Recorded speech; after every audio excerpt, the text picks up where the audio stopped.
नमस्कार विद्यार्थ्यांनो, मागील तासाला आपण प्रकरण क्रमांक 2 लोकसंख्या भाग 2 या घटकामधील लोकसंख्येच्या काही वैशिष्ट्यांचा आपण अभ्यास केला, ज्यामध्ये प्रामुख्याने वयोरचना, लिंग गुणोत्तर आणि लोकसंख्येचा लाभांश या 3 वैशिष्ट्यांचा आपण अभ्यास केला होता।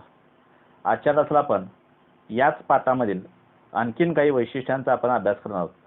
यामध्ये प्रामुख्याने स्थलांतर, त्याचबरोबर लोकसंख्येची व्यावसायिक रचना या महत्त्वाच्या असणाऱ्या काही लोकसंख्येच्या वैशिष्ट्यांचा आज आपल्याला अभ्यास करायचा आहे।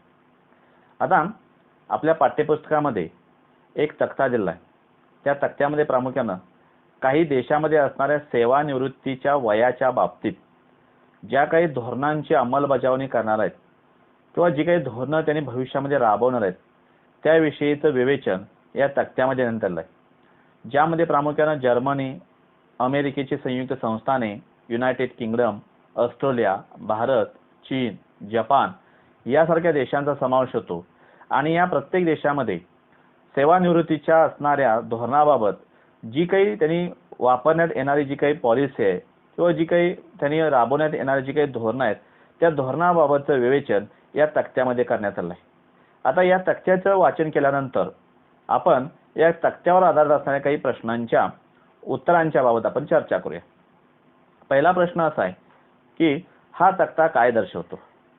आताच मी तुम्हाला सांगितलं की या तक्त्यामध्ये प्रामुख्याने वेगवेगळ्या देशामध्ये असणाऱ्या सेवानिवृत्तीच्या वयाच्या बाबतीत धोरणांच्या अंमलबजावणीबाबत जे काही नियम त्यांनी तयार करण्यात आले आहेत त्याविषयीचं माहिती या तक्त्यामध्ये आपल्याला दर्शवली गेलेली आपल्याला पाहावयास मिळते।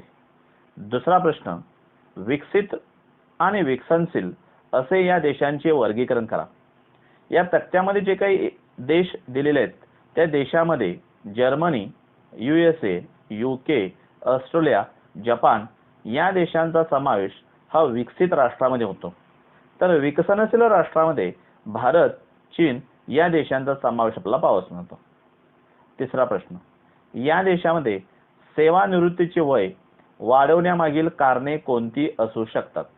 बघा, या तक्त्याचं आपण जर सखोल पद्धतीने वाचन केलं, निरीक्षण केलं तर आपल्या लक्षात येईल की या देशातील लोकांचे आयुर्मान हे सध्या वाढत चाललेलं आहे आणि त्यामुळे वाढत्या आयुर्मानामुळे त्या देशात वृद्धांच्या संख्येमध्ये सुद्धा वाढ होत आहे। या वृद्धांच्या संख्येत होणाऱ्या वाढीमुळे जे काही त्या देशात असणाऱ्या वृद्ध वयोगटातील लोकसंख्येला दिल्या जाणाऱ्या सेवानिवृत्ती वेतनाचा निधी, त्याच पद्धतीने अन्य तरतुदी तसेच वैद्यकीय सुविधा यावर आर्थिक ताण निर्माण होत आहे आणि त्यामुळे हा आर्थिक ताण कमी करण्यासाठी या देशामध्ये सेवानिवृत्तीचे वय वाढवण्याचा विचार या देशामध्ये केला जात आहे। चौथा प्रश्न, सेवानिवृत्तीच्या वयातील वाढीचा संबंधित देशाच्या अर्थव्यवस्थेवर काय परिणाम होऊ शकेल। बघा, मी आताच विवेचन केलेलं आहे की सेवानिवृत्तीच्या वेतनाचा निधी व अन्य तरतुदी आणि वैद्यकीय सुविधा यावर होणारा खर्च हा कमी करण्यासाठी या देशाने सेवानिवृत्तीचा वय वाढवण्याचा विचार केला आहे। त्यामुळे त्या देशात अर्थव्यवस्थेवर होणारा परिणाम किंवा अर्थव्यवस्थेवर होणारा ताण हा कमी होऊ शकतो। पाचवा प्रश्न, चीन 2045 पर्यंत सेवानिवृत्तीचे वय वाढवण्यावर का विचार करत असेल। चीनची 2020 ची सद्यस्थिती आपण पाहिली आणि 2045 पर्यंतचा अंदाज आपण जर बांधला तर सध्या चीनमध्ये लहान मुले व युवकांचे प्रमाण कमी होत आहे आणि त्यामुळे त्या देशामध्ये वृद्ध लोकांची संख्या अधिक आहे आणि त्यामुळे या देशामध्ये सेवानिवृत्तीच्या वयाचा वाढविण्याचा विचार हा देश करत आहे। सहावा प्रश्न, विकसित देशातील ही उदाहरणे विचारात घेतल्यास भारताने सेवानिवृत्तीच्या वयात वाढ करणे आवश्यक आहे का, याबाबत तुमचे मत काय। बघा, भारताचा जर या बाबतीत जर विचार केला तर भारत हा सध्या जगातला एक प्रमुख तरुण लोकसंख्या असणारा देश म्हणून ओळखला जातो आणि या देशामध्ये कार्यशील गटाची टक्केवारी ही सर्वाधिक आपल्याला पाहावयास मिळते आणि त्यामुळे भारतामध्ये सेवानिवृत्तीचे वय वाढवण्याचा विचार हा योग्य वाटणार नाही किंवा याची आवश्यकता दिसून येत नाही. 7वा प्रश्न, वयोरचना, आयुर्मान, देशाची आर्थिक स्थिती यांचा सहसंबंधाबद्दल निष्कर्षात्मक टिपा लिहा. बघा, आता आपण चर्चा केलेली आहे की सेवानिवृत्त वाढवण्यामागचं मुख्य जे कारण आहे ते म्हणजे त्या देशात असणाऱ्या वृद्धांच्या संख्येत वाढ होत आहे आणि वृद्धांच्या संख्येत वाढ झाल्यामुळे वृद्धांना दिली जाणारी सेवानिवृत्ती वेतनाचा निधी, त्याचबरोबर अन्य तरतुदी आणि त्यांच्यावर केल्या जाणाऱ्या वैद्यकीय सुविधांचा दबाव, या सगळ्यामुळे त्या देशाच्या आर्थिक स्थितीवरती ताण निर्माण होत आहे आणि त्यामुळे हे देश की सेवानिवृत्तीचं वय वाढवण्याचा विचार करत आहे आणि त्यामुळे अनेक देश या सेवानिवृत्तीच्या वयाच्या वाढवण्याच्या बाबतीत सकारात्मक विचार करत असल्याला पाहावयास मिळतं.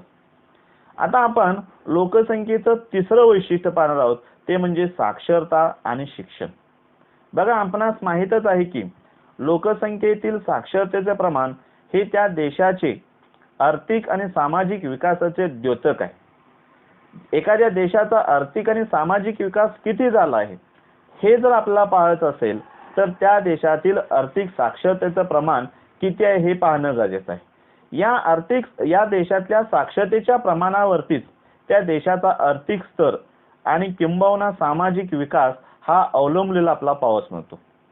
कारण या प्रमाणाचा थेट संबंध लोकांचे राहणीमान, स्त्रियांचा समाजातील दर्जा, उपलब्ध शैक्षणिक सुविधा व शासनाच्या धोरणांशी येतो आणि ही धोरणं जर योग्य रीतीने जर राबवायची असतील तर त्या देशात असणारं साक्षरतेचं प्रमाण हे सर्वाधिक जास्त असणं गरजेचं असल्याला पाहावयास मिळतं. साक्षरता हे आर्थिक विकासाचं कारण आणि परिणाम हे दोन्ही आहे. कारण आर्थिक विकास करायचा कशामुळे तर त्या साक्षरतामुळे, आणि आर्थिक विकासाचा परिणाम कशामुळे जाणून घेऊ शकतो आपण तर तो सुद्धा साक्षरतामुळे. आणि त्यामुळं साक्षरता ही सर्वात महत्त्वाचा घटक आपल्याला लोकसंख्येच्या बाबतीत दिसून येतो. या साक्षरतेच्या व्याख्येबाबत मात्र सर्व देशामध्ये एकमत नाही. वेगवेगळ्या देशामध्ये साक्षरतेची व्याख्या ही वेगवेगळ्या स्वरूपाची आढळते. भारतामध्ये साक्षरतेची व्याख्या ही अशा पद्धतीने केली आहे. साक्षरता म्हणजे 7 वर्षावरील ज्या व्यक्तीस लिहिता, वाचता आणि गणितीय क्रिया समजावून करता येतात ती व्यक्ती म्हणजे साक्षर होय. अशा पद्धतीची व्याख्या आपल्याला भारतामध्ये केलेली आपल्याला पाहावयास मिळते. म्हणजे भारतामध्ये साक्षरतेचं प्रमाण निर्धारित करण्यासाठी किमान वय हे 7 वर्ष केलेलं आहे. आता आपणास काय करायचं आहे, ब्राझील, संयुक्त संस्थाने आणि जर्मनी या देशात असणारं साक्षरतेच्या निर्धारित करण्यासाठी किंवा साक्षरतेचे प्रमाण निर्धारित करण्यासाठी किमान वय किती केलेलं आहे किंवा किमान वय किती आहे याचा शोध काय करायचा आहे तुम्हाला घ्यायचा आहे. यानंतर आपल्या पाठ्यपुस्तकामध्ये एक तक्ता दिला आहे, आलेख दिला आहे, स्तंभालेख. या स्तंभालेखामध्ये प्रामुख्यानं लिंग प्रौढ साक्षरतेचे प्रमाण हे काय केलं आहे 2016 नुसार दर्शवलेलं आहे. यामध्ये प्रामुख्यानं जगातले जे काही प्रमुख प्रदेश आहेत त्या प्रदेशामधली एकूण लोकसंख्या किती साक्षर आहे, एकूण लोकसंख्येपैकी पुरुष किती साक्षर आहेत, स्त्रिया किती साक्षर आहेत, अशा पद्धतीचे 3 स्तंभ हे वेगवेगळ्या स्वरूपात दाखवले आहेत. आणि यामध्ये मध्य अमेरिका, मध्य आशिया, युरोप, उत्तर अमेरिका, पूर्व व आग्नेय आशिया इथून ते आफ्रिकन देशपर्यंत आपल्याला या स्तंभालेखाच्या सहाय्याने साक्षरतेच्या बाबतीत असणारे चित्र 2016चं या ठिकाणी दर्शवण्यात आलेलं आहे. आता या स्तंभालेखावर आधारित काही प्रश्न विचारलेत, त्या प्रश्नांची चर्चा आपण करूया. पहिला प्रश्न असा आहे, कोणत्या प्रदेशात साक्षरतेचा दर सर्वात जास्त आहे? बघा, या स्तंभालेखावरून आपल्याला असं पाहावयास मिळतं मध्य आशिया, युरोप, उत्तर अमेरिका या देशामध्ये प्रामुख्याने सर्वाधिक जास्त साक्षरतेचा दर आपल्याला पाहावयास मिळतो. दुसरा प्रश्न, कोणत्या प्रदेशात साक्षरता दर सर्वात कमी आहे? यामध्ये दक्षिण आफ्रिका, त्याचबरोबर दक्षिण अमेरिका, आफ्रिकन देश यांचा समावेश या ठिकाणी पाहावयास मिळतो की जिथे सर्वाधिक कमी आपल्याला साक्षरतेचं प्रमाण आपल्याला पाहावयास मिळतं. स्त्री साक्षरतेचे प्रमाण कोणत्या प्रदेशात पुरुषांपेक्षा अधिक आहे? स्त्री साक्षरतेचे प्रमाण हे प्रामुख्याने ज्या देशामध्ये 100% साक्षरता आहे अशा देशामध्ये स्त्री साक्षरतेचं प्रमाण सर्वाधिक जास्त पाहावयास मिळतं, ज्यामध्ये मध्य आशिया, युरोप, उत्तर अमेरिका या प्रदेशांचा समावेश पाहावयास मिळतो. आणि एकूणच या आलेखावरून आपल्याला जर निष्कर्ष काढायचा झाला तर आपल्याला असं पाहावयास मिळतं की जगाच्या सरासरीच्या तुलनेत युरोप, उत्तर अमेरिका आणि पूर्व आणि आग्नेय आशियात साक्षरतेचं प्रमाण सर्वाधिक जास्त पाहावयास मिळतं. त्याच पद्धतीने उत्तर आफ्रिका, पश्चिम आशिया, दक्षिण आशिया, सहारा वाळवंटाच्या दक्षिणेकडील देश या ठिकाणी साक्षरतेचं प्रमाण हे सर्वात कमी पाहावयास मिळतं. तर मध्य आशिया, युरोप, उत्तर अमेरिका या देशामध्ये 100% पर्यंत साक्षरता आहे आणि याच देशामध्ये स्त्रियांच्या साक्षरतेचं प्रमाण सुद्धा पुरुषांच्या पर्यंत आपल्याला पाहावयास मिळतं. अशा पद्धतीने साक्षरतेच्या बाबतीत ही सद्यस्थिती जागतिक स्तरावरती आपल्याला पाहावयास मिळते. यानंतर आपण या लोकसंख्येचे चौथं वैशिष्ट्य आपण आता अभ्यासणार आहोत, ते म्हणजे व्यावसायिक रचना.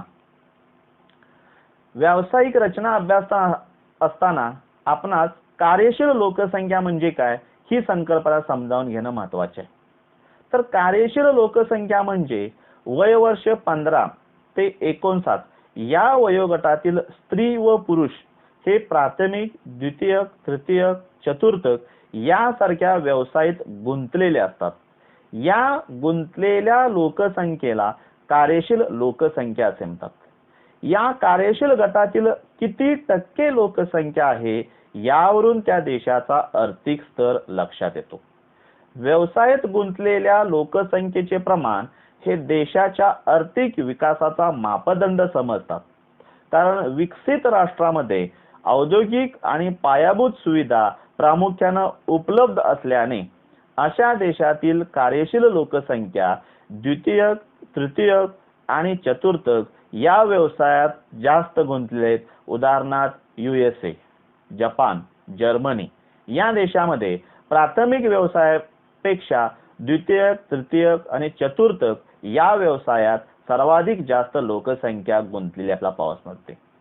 तर ज्या देशाची अर्थव्यवस्था अजूनही कृषी प्रधान आहे त्या देशातील कार्यशील लोकसंख्येचा प्रामुख्याने सर्वाधिक जास्त भाग हा प्राथमिक व्यवसायात गुंतलेला आहे. उदाहरणार्थ भारत या देशाचा इथे विचार करावा लागेल की भारतामध्ये अजूनही मोठ्या प्रमाणात कार्यशील लोकसंख्या ही शेती या व्यवसायात गुंतलेली आपल्याला पाहावयास मिळते.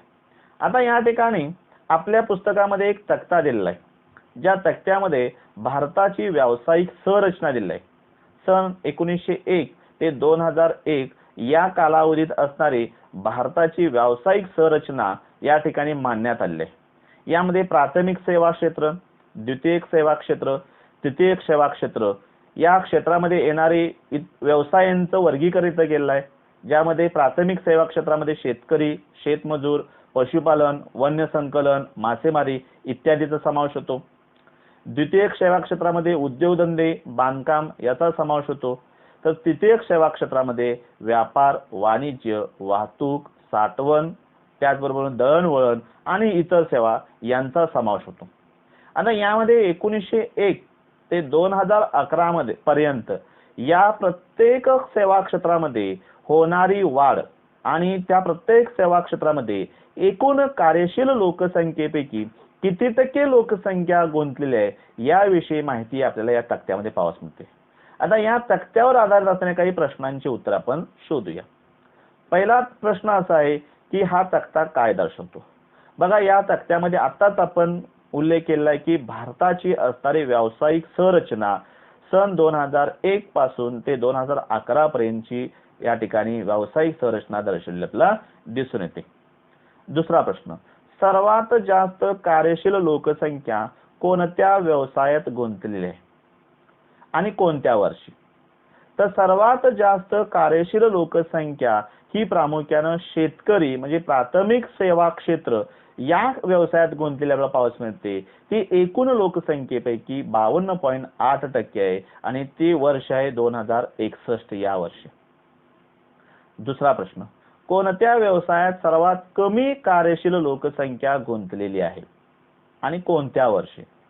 खाणकाम या व्यवसायामध्ये प्रामुख्याने सर्वात कमी कार्यशील लोकसंख्या गुंतलेली आहे ती म्हणजे 0.1% आणि ती आहे 1901 या वर्षी. कार्यशील लोकसंख्या कोणत्या व्यवसायात वाढताना दिसत आहे?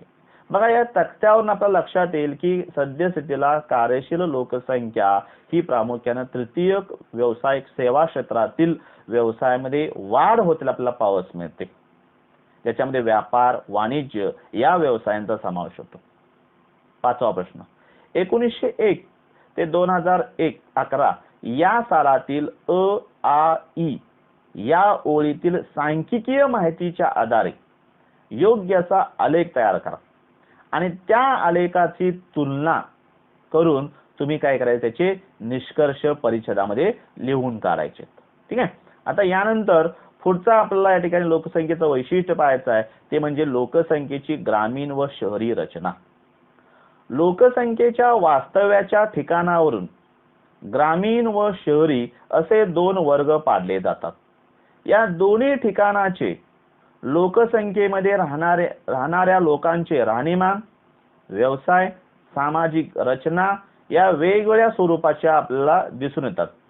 ग्रामीण शहरी भागातील लोकसंख्येचे वय, व्यावसायिक संरचना, लिंग गुणोत्तर, लोकसंख्येची घनता आणि व्यवसायाचा स्तर यामध्ये तफावत पाहावयास मिळतो. ग्रामीण शहरी लोकसंख्येतील फरक जाणून घेण्यासाठी प्रत्येक देशामध्ये वेगवेगळ्या स्वरूपाचा मापदंड आपल्याला पाहावयास मिळतो. साधारणपणे प्राथमिक व्यवसायात गुंतलेल्या कार्यशील लोकसंख्येचा वर्ग ज्या देशात सर्वाधिक जास्त आहे तो भाग म्हणजे ग्रामीण भाग म्हणून ओळखला जातो. तर प्राथमिक व्यवसायाव्यतिरिक्त म्हणजे द्वितीयक तृतीयक व्यवसायात कार्यशील लोकसंख्या जास्त गुंतलेला असलेला जो भाग आहे तो म्हणजे शहरी भाग. अशा पद्धतीनं ग्रामीण आणि शहरी अशा दोन गटामध्ये वर्गीकरण केलं आपल्याला पाहावयास मिळतो. आता इथं फक्त या ठिकाणी कार्यशील लोकसंख्येचा टक्केवारीचा विचार केलाय. आता तुम्हाला याच्या व्यतिरिक्त इतर काही वैशिष्ट्यांचा सुद्धा आधार घेऊन लोकसंख्येची रचना दाखवता येईल का याचा शोध घ्या आणि त्याची यादी तयार करा. ठीक आहे. आता यानंतर आपण पुढचा मुद्दा पाहणार होतो म्हणजे स्थलांतर. आता यामध्ये स्थलांतर हा मुद्दा अभ्यासण्यापूर्वी आपल्या पाठ्यपुस्तकामध्ये काही प्रसंग दिले आहेत. ते प्रसंग सुरुवातीला आपण वाचूया. पहिला प्रसंग असा आहे, रामप्रसाद हा उत्तर भारतातील एका गावात लहानाचा मोठा झालेला आहे. मुंबईला असलेल्या त्याच्या काकाने त्याला मुंबईत नोकरी देतो असं सांगून मुंबईला बोलावून घेतलाय. म्हणजे रामप्रसाद हा कुठे राहतो, उत्तर भारतात. त्याच्या काकाने त्याला कुठे बोलवलं, आता मुंबईला बोलवून घेतलाय. हा एक पहिला प्रसंग. दुसरा प्रसंग असा आहे, रितिका हिने पुण्यातील एका नामवंत महाविद्यालयातून पदव्युत्तर शिक्षण घेतलेलं आहे. तिला अमेरिकेतील एका मोठ्या कंपनीत नोकरी मिळालेली आहे. 5 वर्ष झाली. रितिका आता तेथेच स्थायिक झालेली आहे. आता रितिकानं पुण्यात शिक्षण घेतलेलं आहे आणि नोकरी ती कुठे करते आहे, अमेरिकेत करत आहे. आणि रितिका आता अमेरिकेमध्येच काय झालेलं आहे, कायमस्वरूपी वास्तव्य करत आहे.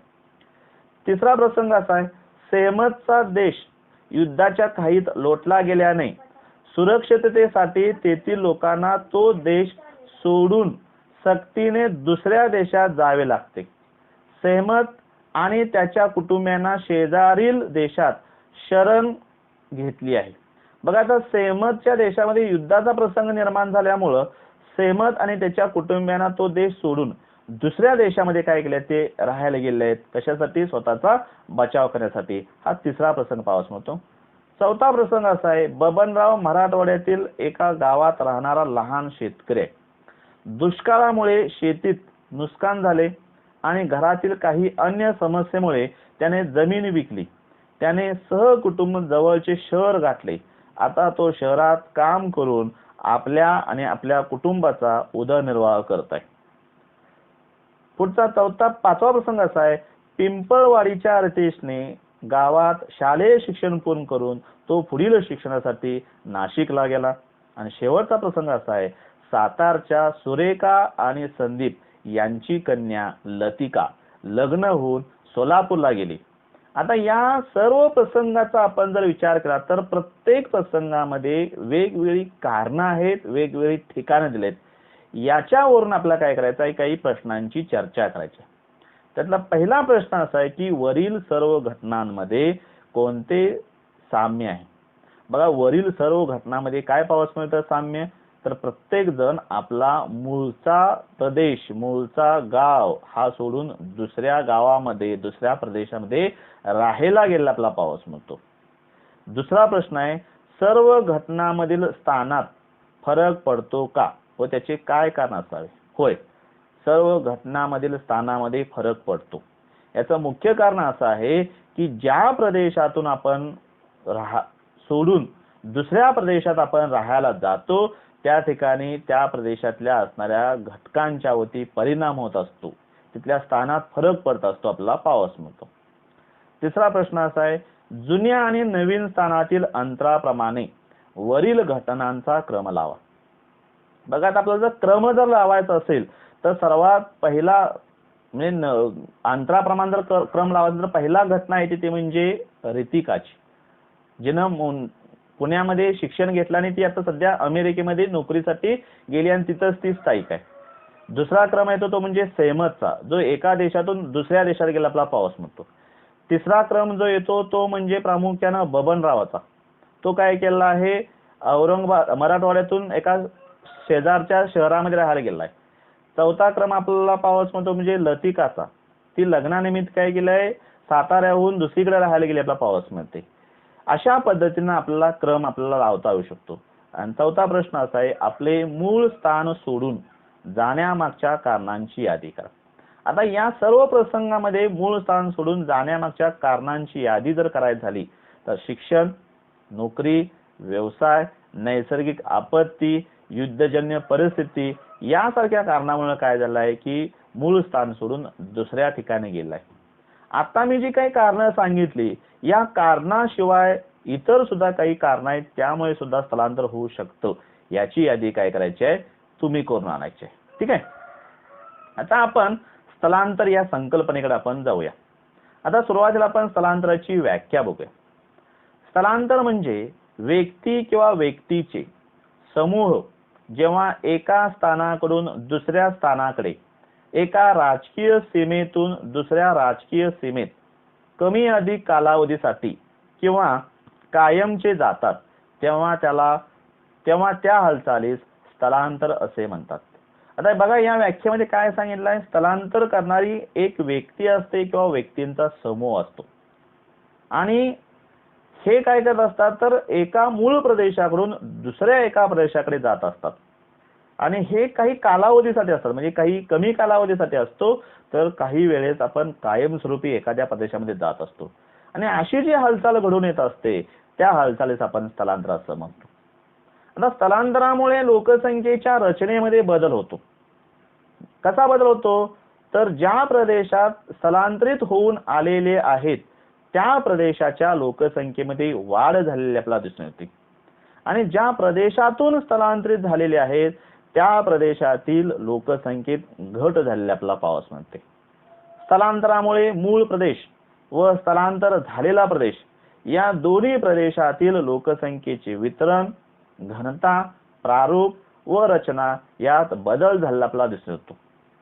आता यानंतर आपल्याला माहिती घ्यायची ती म्हणजे स्थलांतराचे प्रकार. स्थलांतराचे प्रकार करण्यासाठी दोन मुख्य इथं आपल्याला काय केले आहेत, प्रकार केले आहेत.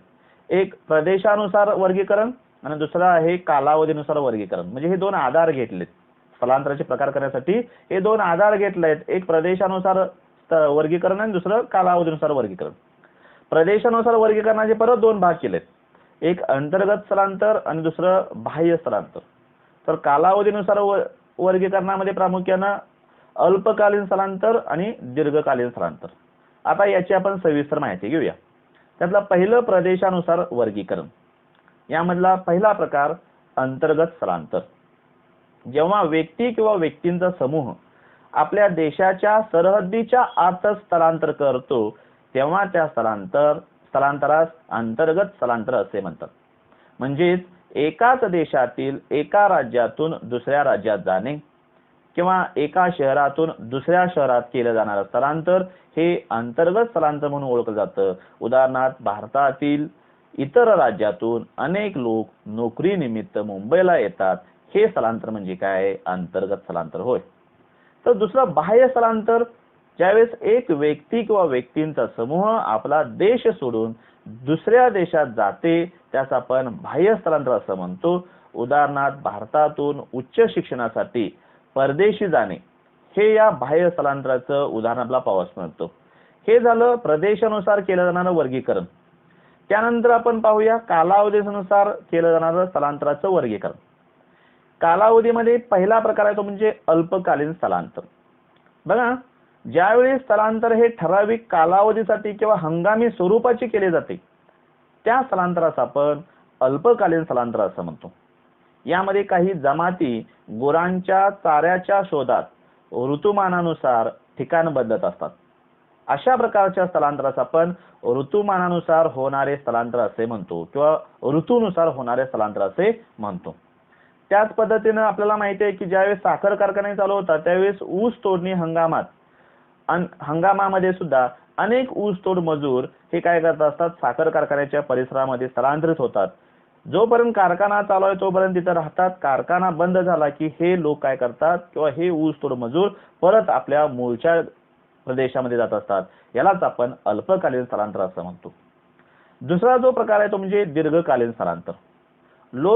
ज्यावेळेस लोक आपले राहते ठिकाण सोडून नवीन ठिकाणी जात असतात आणि त्याच ठिकाणी कायमस्वरूपी ज्यावेळेस राहत असतात त्यास आपण काय म्हणतो? आपण दीर्घकालीन स्थलांतर असं म्हणतो. या लोकांची परत येण्याची खात्री नसते आणि आलेच तर कधीतरी ते सुट्ट्यामध्ये किंवा एखाद्या कौटुंबिक सोहळ्यामध्ये हे लोक परत आपल्या प्रदेशात येत असतात. उदाहरणार्थ भारतातून अनेक लोक अमेरिकेसारख्या USA प्रदेशामध्ये, ग्रेट ब्रिटन सारख्या देशामध्ये आज जाऊन तिथं स्थायिक झाले आहेत आणि हे कधीतरी 2-4 वर्षातून एकदा भारतामध्ये आपल्या मूळ गावी आलेले आपल्याला पाहावयास मिळतात. याला आपण दीर्घकालीन स्थलांतर असं म्हणतो. आता हे झाले स्थलांतराचे असणारे प्रकार. यानंतर आपल्याला बघायचं ते म्हणजे स्थलांतर कोणत्या कारणामुळे घडून येतं, म्हणजेच स्थलांतराची कारणं कोणती. स्थलांतर घडून येण्यासाठी अनेक कारणांचा आपल्या ठिकाणी परिपाक पाहावयास मिळतो, पण त्यापैकी प्रामुख्याने 4 महत्त्वाची कारणं आहेत. त्यामध्ये प्राकृतिक, आर्थिक, सामाजिक आणि राजकीय या 4 कारणांचा इथे विचार आपल्याला करायचा आहे. आता यामध्ये प्राकृतिक कारणं कोणती की ज्यामुळे स्थलांतर घडून येतं? की ज्यावेळेस एखाद्या प्रदेशामध्ये नैसर्गिक आपत्ती निर्माण होते अशा वेळेस तेथील लोक काय करत असतात? स्थलांतर करत असतात. उदाहरणार्थ पूर, दुष्काळ, भूकंप, ज्वालामुखीचा उद्रेक, वादळे यासारख्या कारणामुळे काय करत असतात? लोक एका ठिकाणाहून दुसऱ्या ठिकाणी स्थलांतर करत असल्याचं आपल्याला पाहावयास मिळतात. दुसरं कारण आहे आर्थिक कारण. रोजगाराच्या शोधात, राहणीमान उंचावण्यासाठी, व्यवसायासाठी ज्यावेळेस लोक आपला मूळचा प्रदेश सोडून दुसऱ्या एखाद्या ठिकाणी राहतात किंवा स्थलांतरित होतात त्यास आपण काय म्हणतो? आर्थिक कारणासाठी केलं जाणारं स्थलांतर असं म्हणतो. उदाहरणार्थ एखाद्या खेडेगावातून असणारे बरेचसे तरुण वर्ग हा काय करतात? मुंबई किंवा पुण्यासारख्या ठिकाणी ज्यावेळेस स्थलांतर होतात त्याच्या मागे आर्थिक हे कारण असतं. तिसरं कारण आहे ते म्हणजे राजकीय कारण. एखाद्या देशातील युद्धे किंवा राजकीय समस्या निर्माण ज्यावेळेस होतात त्यावेळेस सुद्धा काय करत असतात? स्थलांतर केलं जातं. या परिस्थितीत लोक तो देश सोडून दुसऱ्या देशात स्थलांतरित होतात. त्यानंतर चौथं कारण आहे ते म्हणजे सामाजिक कारण. बघा, बऱ्याच वेळा सक्तीनं स्थलांतर केलं जातं. त्यामध्ये सामाजिक समस्यांना तोंड देण्यापेक्षा ती जागा सोडून जाण्याचा निर्णय तो समाज घेत असतो. मग एखाद्या विशिष्ट गटाच्या लोकांना स्थलांतरित करावयाला भाग पाडले जाऊ शकते. यामुळे ज्या स्थलांतर जे होते ते म्हणजे सामाजिक स्थलांतर असं म्हणतो. की ज्यावेळेस सामाजिक समस्या निर्माण होत असतात अशा वेळेस काय होतं? स्थलांतर केलं जातं. या कारणाशिवाय भेदभाव, शिक्षण, आरोग्य, वैद्यकीय सुविधा, विवाह या कारणामुळे सुद्धा काय केलं जातं? स्थलांतर केलं जातं. आता ही सगळी स्थलांतराची कारणं पाहिली आपण, म्हणजे स्थलांतर कोणत्या गोष्टीमुळे होतं याची यादी आता केली. आता या यादीमध्ये काही स्थलांतर करण्यासाठी आपल्याला भाग पाडलं जातं तर काही स्थलांतर करण्यासाठी आपल्याला आकर्षित केलं जातं. यावरून या स्थलांतराच्या घटकांना किंवा कारणे ही दोन घटकामध्ये काय केलेत, विभागलेत. त्यातला पहिला घटक आहे तो म्हणजे अपकर्षण. अपकर्षण घटक म्हणजे मानवाला मूळ वास्तव्यापासून जाण्यास प्रवृत्त करणाऱ्या घटक हे अपकर्षण घटक म्हणून ओळखतात. उदाहरणार्थ दुष्काळ, युद्ध यामुळे काय होतं, मानव मूळ स्थान सोडून दुसऱ्या ठिकाणी जातो. तर दुसरा जो घटक आहे त्याला आपण आकर्षण घटक असं म्हणतो. जेव्हा काही कारणामुळे एखादी व्यक्ती किंवा एखादा समूह एखाद्या क्षेत्राकडे आकर्षित होतो त्यावेळेस त्यास आपण आकर्षण घटक असं म्हणतो.